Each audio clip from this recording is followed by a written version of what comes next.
Now the latest on the coronavirus emergency. It is intensifying right now. 47 states plus the District of Columbia reporting increases in cases. Friday set a new daily record, nearly 100,000, and hospitalizations are going up in 45 states plus D.C.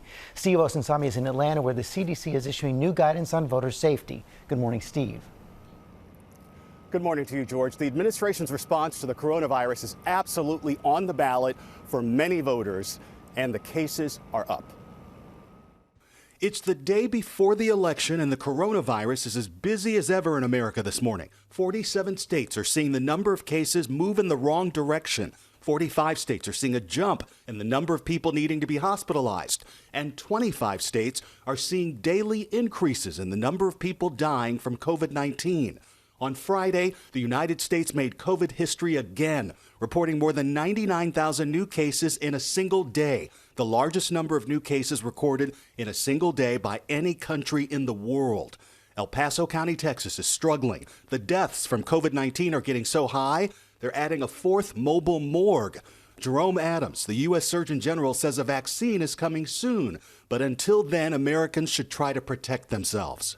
All indications are that we will have a vaccine by the end of this year, that it is going to get worse temporarily, but we have the power to limit how bad it gets and the power to turn it around. We've got to get serious here, people.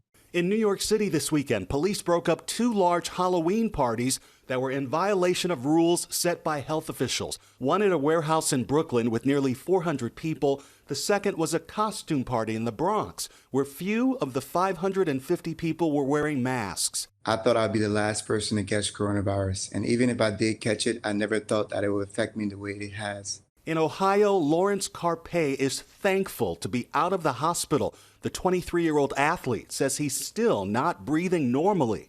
I started feeling like weak.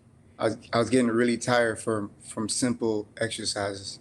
I want everybody to know that this is real, this is serious. At least 38 states are allowing emergency absentee voting for voters who are sick and can't get to the polls. And in Iowa, voters who are sick with COVID-19 or are isolating will be allowed to vote curbside. A number of states are taking extra steps to keep voters safe at polling locations. In Pennsylvania, voters who aren't wearing masks may be asked to move to the side or away from other voters. And in Ohio, they're setting aside space at some polling locations for people who feel sick or have a fever.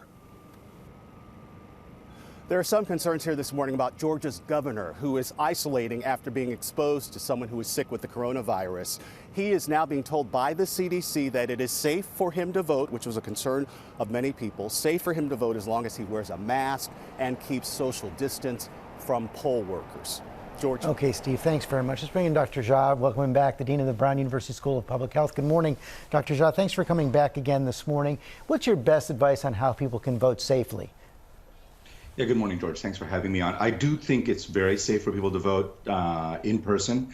You know the rule, right? Like wear the mask, keep them at a certain amount of distance. What I've been telling people is study the ballot beforehand so you don't have to spend a lot of time when you're inside. You can just fill out your vote and walk away. If people do that, I think we can do this safely without causing a surge of new cases. Even if you have COVID or are under quarantine, you're allowed to vote. You are allowed to vote. I mean, we've all got to participate in our democracy. Again, I like things like curbside voting and things like that that really make it much, much safer. I wish more states would make those options available for people. There's so much concern also about the poll workers. Often they are older Americans. Yeah, you know, this time around, I think we have more young people going in. But again, there are older poll workers. They can be kept safe. The key here is everybody needs to wear a mask. Remember, you're not just doing this for yourself, you're doing it for everybody else. And those buildings where the voting is happening should be reasonably well ventilated. If we do that, I think older poll workers can get through this without getting sick. But the bottom line is this can be done safely during the pandemic. Absolutely. We don't have to choose between participating in a democracy and keeping ourselves safe. Thank goodness. Dr. Jha, thanks very much for your time this morning.